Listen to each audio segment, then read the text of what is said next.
आप सभी मित्रों का स्वागत है।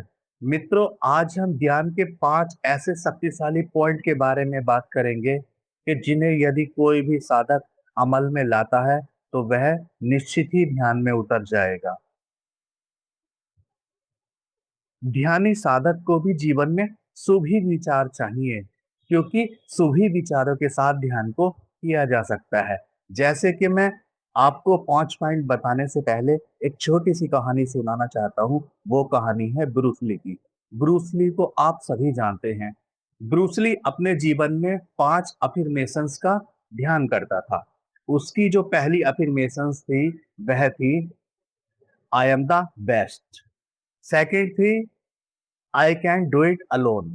थर्ड थी God is always with me. Fourth थी आई एम ए विनर। और फाइव थी टुडे इज माई डे।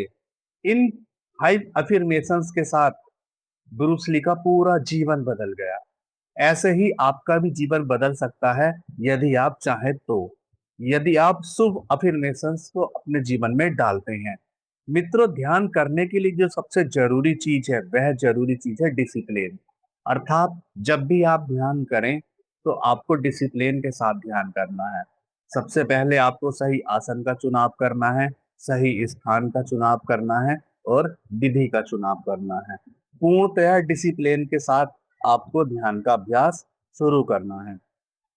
पहले नंबर पर जो आता है वो है डिसिप्लिन, और दूसरे नंबर पर जो आता है फोकस। अब फोकस करने के लिए आपको क्या करना पड़ेगा कि बहुत से लोग ऐसे होते हैं जो भगवान के आकार पर ध्यान करते हैं, लेकिन मेरा जो मानना है वो छोटी चीज को ना पकड़ के सदा बड़ी ही चीज को पकड़ा जाए। तो निराकार पर ब्रह्म का ही ध्यान किया जाए। अब जब भी आप फोकस रखेंगे, किसी विधि पर रखेंगे या अपने शरीर पर रखेंगे, तो उस फोकस को बनाए रखना है ध्यान के समय।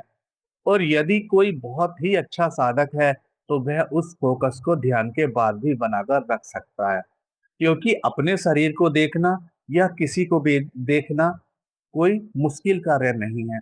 आप उस विधि को भी देख सकते हैं जिस विधि को आप मेडिटेशन में करते हैं, और जितना प्रगाढ़ता के साथ आप इनको देखेंगे उतना ही आपका फोकस मजबूत होता चला जाएगा।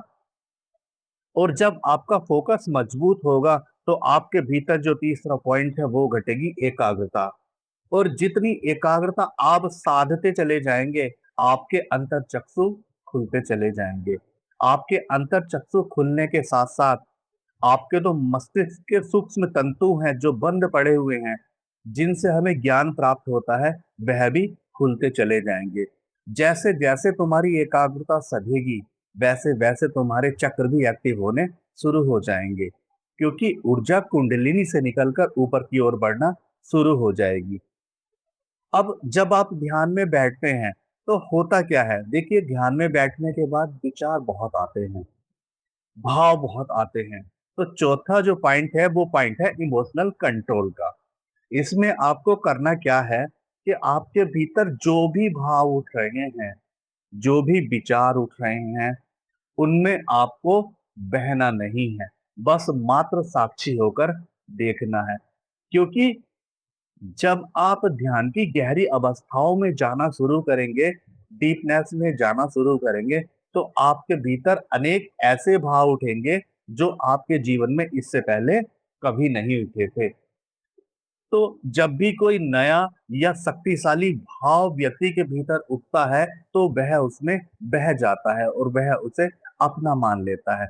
ध्यान में इस प्रकार के इल्यूजन बहुत होते हैं, ध्यान में इस प्रकार के वहम बहुत होते हैं। तो हमेशा याद रखना है कि ध्यान करते समय आपको इमोशनल कंट्रोल जो चौथी अवस्था है इसका ध्यान रखना है, इसमें बहना नहीं है।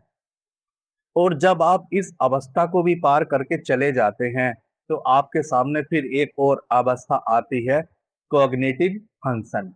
यह है 5वीं अवस्था, अर्थात इसका अर्थ होता है मानसिक प्रक्रिया। आपके मस्तिष्क की मानसिक प्रक्रिया किस प्रकार से चल रही है, आपके मस्तिष्क में क्या चल रहा है, आपका मस्तिष्क किस प्रकार से कार्य कर रहा है, आपके मस्तिष्क में किस प्रकार के विचार आ रहे हैं, उन सब में आपको ये याद रखना है कि जो भी ऐसे विचार हैं जिनसे आपको कोई लाभ होने वाला नहीं है, उन सब विचारों को छोड़ देना है। उन सब विचारों के पीछे नहीं जाना है। छोड़ देने का अर्थात ये है कि उन्हें भूल ही जाना है। अब इसके विपरीत जब आप पॉजिटिव वे में ध्यान करते हैं और आप बहुत अधिक पॉजिटिव होते हैं, तो आपको ध्यान में सीखने को मिलता है। आपका जो आंतरिक केंद्र है, उस केंद्र से ऐसी बातें बाहर निकल कर आती हैं, आपकी बुद्धि में आती हैं, जो आपको सिखाने का काम करती हैं। तो आपको ध्यान ये रखना है, जो भी सीखने योग्य बात है, उसे हमेशा याद रखना है। उसे ध्यान के समय भी याद रखना है और ध्यान के बाद भी याद रखना है। और विशेषकर आपको ध्यान ये रखना है, क्योंकि हमारे मस्तिष्क की बहुत खूबियां हैं, जिसमें सबसे बड़ी खूबी है तर्क करने की।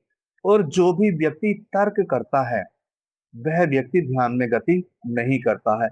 अपने मस्तिष्क की इस मानसिक प्रक्रिया को तर्क करने की छोड़ देना है बिल्कुल। आपको इस पर अधिक ध्यान नहीं देना है।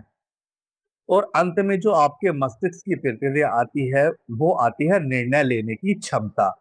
वो जितना गहरा आप ध्यान करोगे, जितना डीपेस्ट आप ध्यान में जाओगे, आपके निर्णय लेने की क्षमता उतनी ही मजबूत होगी। क्योंकि उस समय पर आपका पूरा शरीर, आपका अंतर चैतन्य, आपका मन, आपकी बुद्धि सब एक सीध में आ जाते हैं। और सब एक सीध में आने के कारण आपके भीतर जो है धीरे धीरे ज्ञान का उदय होने लगता है।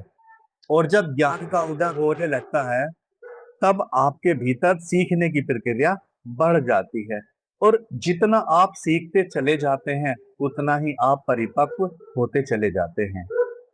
ध्यान में जो आगे बढ़ने में सहायक होती हैं, वो होती हैं सूक्ष्मताएं। सूक्ष्मताओं का मतलब होता है अच्छा ज्ञान, जो आपको भीतर से प्राप्त होता है। ध्यान करते हुए आपको सिर्फ इन्हीं 5 बातों का ध्यान रखना है। प्रथम अनुशासन बनाना है, दूसरा केंद्र, और तीसरी एकाग्रता, चौथा है भावनात्मक कंट्रोल, और पांचवा है मस्तिष्क की प्रक्रिया। यदि आप इन सब प्रक्रियाओं को पूरा करते हैं, तो निश्चित ही आप ध्यान में गहरे जाएंगे। और जब ध्यान की शक्ति तुम्हारे भीतर समाने लगेगी, तो फिर तुम सब कुछ समझना शुरू कर देते हो। फिर तुम्हारी आंख जिधर उठ जाती है, वहां तुम्हें सत्य ही नजर आने लगता है। हर ओर तुम जान सकते हो, तुम पहचान सकते हो कि सत्य क्या है। साधक को हमेशा याद रखना है कि संभावना बहुत बुरी आदत है, और यह मनुष्य की पुरानी आदत है। इसको बदलना है, क्योंकि मन कर्ता बनना चाहता है, और वह चाहता है मनुष्य मेरे अनुसार ही कार्य करता रहे। यदि आप इन 5 अफर्मेशंस पर कार्य करेंगे, तो तुम्हारा मन तुम्हारा कर्ता नहीं रहेगा। जल्द ही तुम्हारे भीतर भी ऐसी झलकें आनी शुरू हो जाएंगी, ऐसा दिव्य प्रकाश आना शुरू हो जाएगा, जो तुम्हारे अंतर के पट को खोल देगा। और जब तुम्हारे भीतर के द्वार खुलने शुरू हो जाएंगे, तो फिर तो बस आनंद ही आनंद है। उसके बाद ना ही कुछ कहने के लिए बचता है, ना ही कुछ सोचने के लिए बचता है। फिर बचता है सिर्फ करने के लिए, और वो होता है ध्यान। और होती है परमात्मा की याद। हर क्षण, हर घड़ी, हर पल बस परमात्मा की याद। और जब ऐसी अवस्था आ जाती है, तो फिर उसके बाद कुछ नहीं बचता है। आज की वीडियो में यहीं समाप्त करता हूँ मित्रों। आप सभी का शुभ हो।